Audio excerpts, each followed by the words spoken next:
Bienvenue dans le niveau 29 de la série The Eternauts. Le niveau est intitulé Switch et c'est actuellement le dernier de tous les niveaux qui sont disponibles au moment où je tourne la vidéo, donc on est le 3 février. Le but de ce niveau est de mettre l'interrupteur euh, en mode on, donc c'est-à-dire mettre la variable switch on à true dans le code. Et pour cela, il donne un indice qui est de comprendre comment le call data est encodé.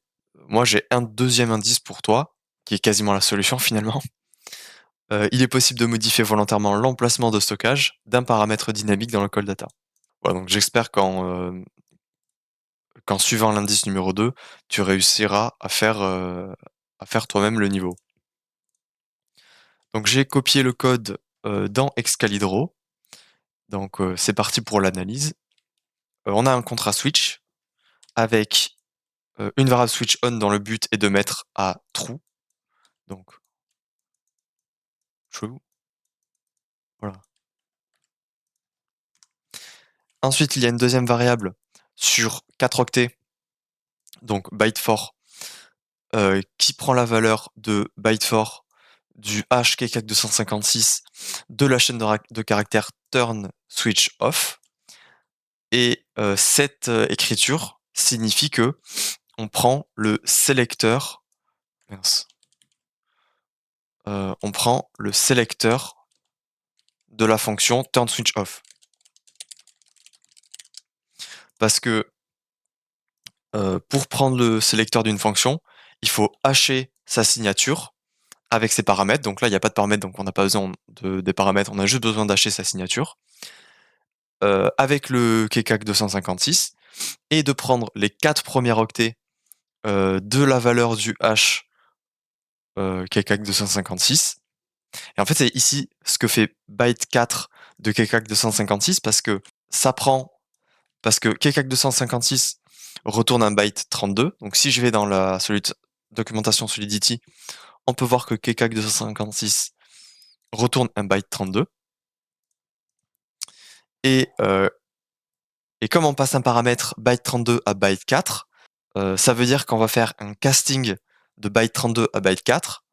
Et le casting de byte garde uniquement les octets à gauche. Donc par exemple, si j'ai 1, 2, 3, 4, 5, 6, et que je caste ça sur un octet, ça va me donner 0x 1, 2. Voilà, donc offSelector contient le sélecteur de la fonction turnSwitchOff. Ensuite, il y a le modifier only10 qui nécessite que le message.sender soit égal à l'adresse de ce contrat-là.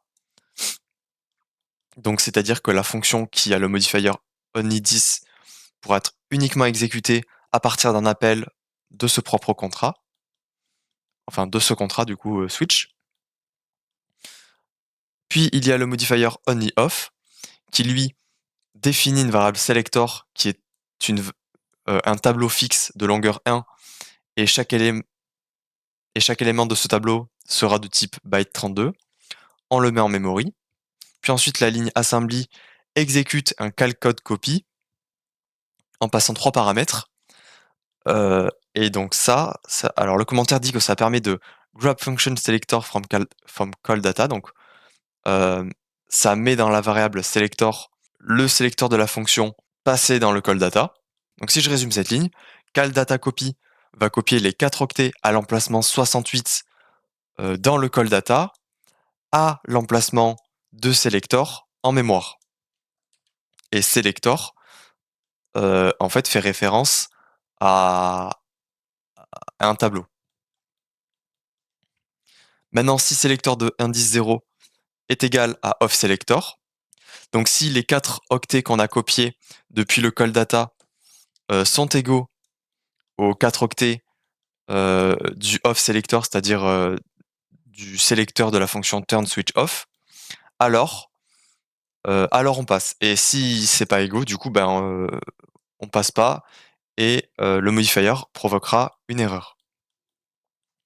Maintenant, dans la fonction flipSwitch, qui prend en paramètre un byte, c'est-à-dire un type dynamique data, on peut voir qu'il y a le modifier only-off, et que donc du coup, la fonction flip switch devra avoir, enfin pour réussir à exécuter la fonction flip switch, il va falloir avoir à l'emplacement 68 du call data 4 octets qui doivent être égaux au sélecteur de la fonction turn switch off.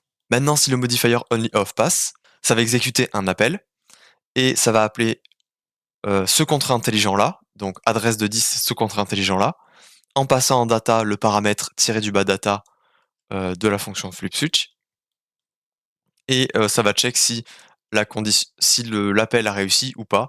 Donc s'il a réussi, c'est bon, et s'il n'a pas réussi, ça va provoquer une erreur.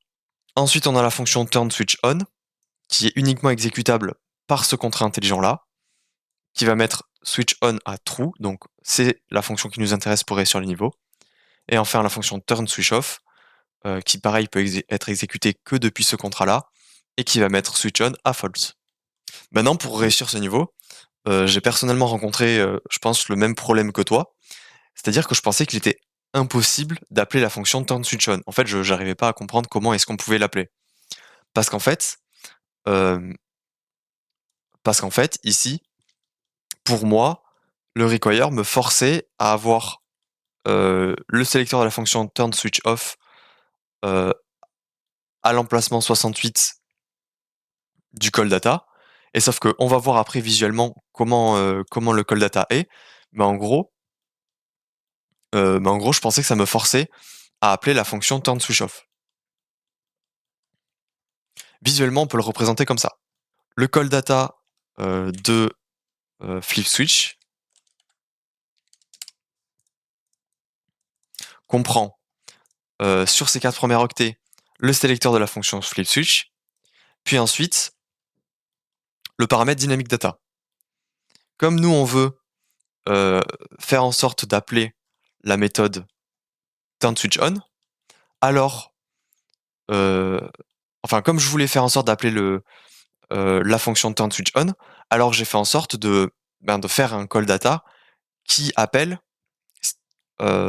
cette méthode. Et comme data est un paramètre dynamique, j'ai d'abord dû mettre à la position 0x4 cette valeur-là, c'est-à-dire la 32 octets pour définir la position du paramètre data. Puis ensuite, j'ai dû mettre dans les 32 octets qui suivent la taille du paramètre data, parce que c'est un type dynamique. Et enfin, les 32 octets suivants, j'ai dû mettre la valeur de data, c'est-à-dire le sélecteur de la fonction turn switch on, parce que ici, c'est ce qui sera passé dans l'appel à point .call, et donc c'est ce qui appellera la fonction turn switch on. Sauf que du coup, quand je regarde la position à laquelle la valeur du sélecteur de la fonction turn switch on est, et ben on peut voir que il est à la position 0x44. Et quand je fais hexa to décimal, et que je convertis 0x44 en décimale, et ben on va voir en fait que donc 64, ça donne, non pas 44, pardon, ça donne 68.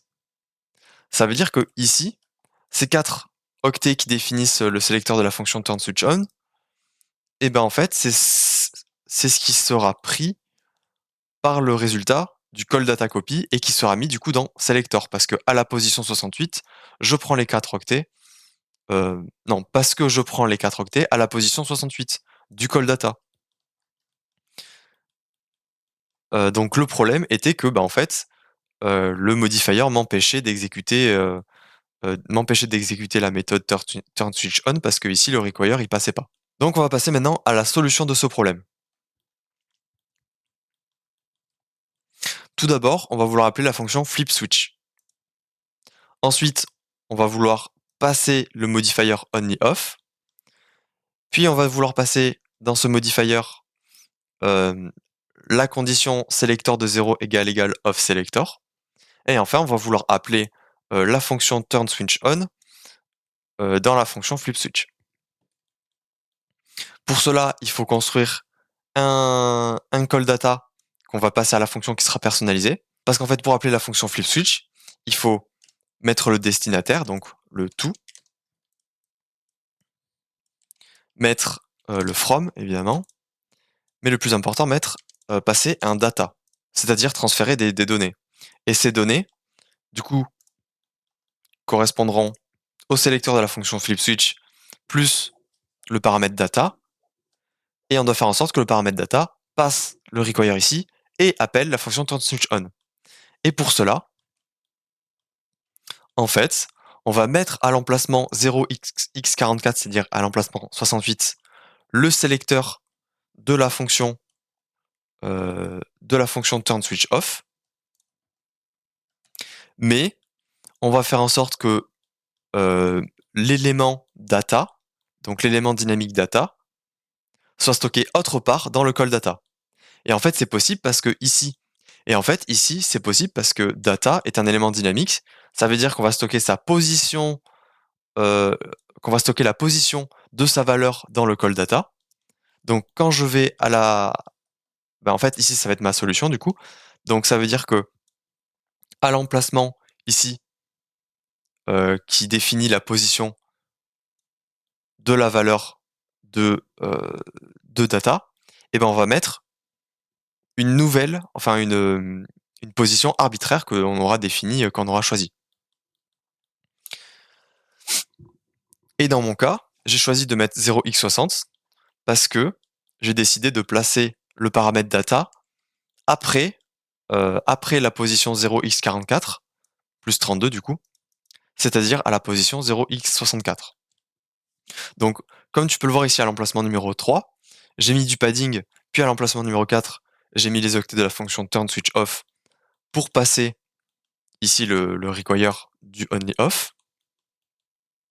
Et ensuite, j'ai mis à l'emplacement 5 et 6 la valeur du paramètre dynamique data, dont on a changé volontairement la position, c'est-à-dire sa longueur suivie de sa valeur. Donc longueur 4 parce qu'il est sur 4 octets, sa valeur c'est ça parce que ça définit turn switch on.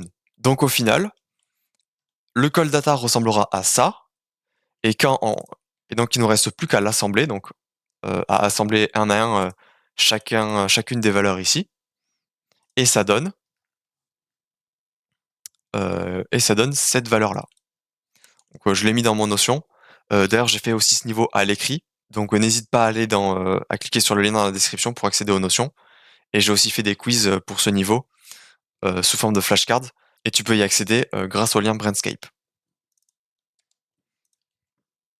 Donc, je retourne dans Excalibro. Et au final, la valeur du call data sera tout ça. Bon, ça, c'est un peu grand, mais ça rentre pas trop. Mais du coup, ça représente ça. Maintenant, il reste plus qu'à résoudre le niveau.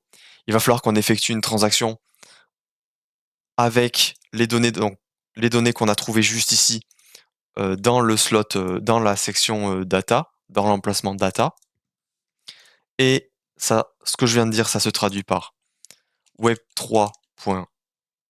Non, ça se traduit par contract.send transaction. On va passer un paramètre from player parce que c'est nous qui faisons la transaction. Et ensuite en data, on va mettre le bytecode qu'on a trouvé juste là, qui permet de bypass finalement cette condition. Je referme mon objet, si j'y arrive. J'y arrive pas. Voilà. Et j'exécute la transaction.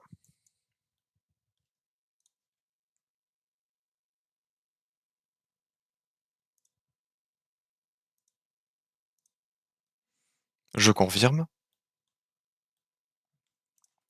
Et maintenant, quand on va faire await contract.switch on, et on peut voir qu'on a réussi à passer l'interrupteur à true. Donc, il ne nous reste plus qu'à déployer, enfin, à soumettre l'instance et réussir le niveau.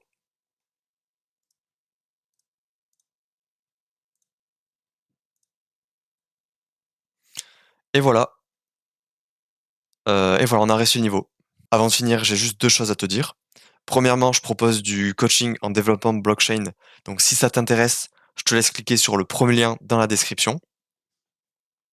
Et ensuite, la deuxième chose que j'ai à te dire, c'est, quand on regarde le GitHub d'Ethernote, donc Ethernote GitHub, on peut voir qu'ils ont dans les pull requests un nouveau niveau qui a été ajouté. Donc, je sais plus où est-ce que c'est, mais New Level Proposal, voilà. Donc il y a un nouveau niveau qui a été, proposé et si le niveau venait à être publié, je ferai une nouvelle vidéo dessus, dès qu'il sortira. Enfin, si j'y pense du coup. Voilà, donc c'est tout pour ce niveau et j'espère que tu auras appris plein de choses grâce à mes vidéos, et surtout que tu auras compris, comment réussir à éviter toutes ces attaques. Donc j'espère que ça t'aura bien aidé et que maintenant tu comprends mieux comment éviter les attaques les plus connues pour les contrats intelligents.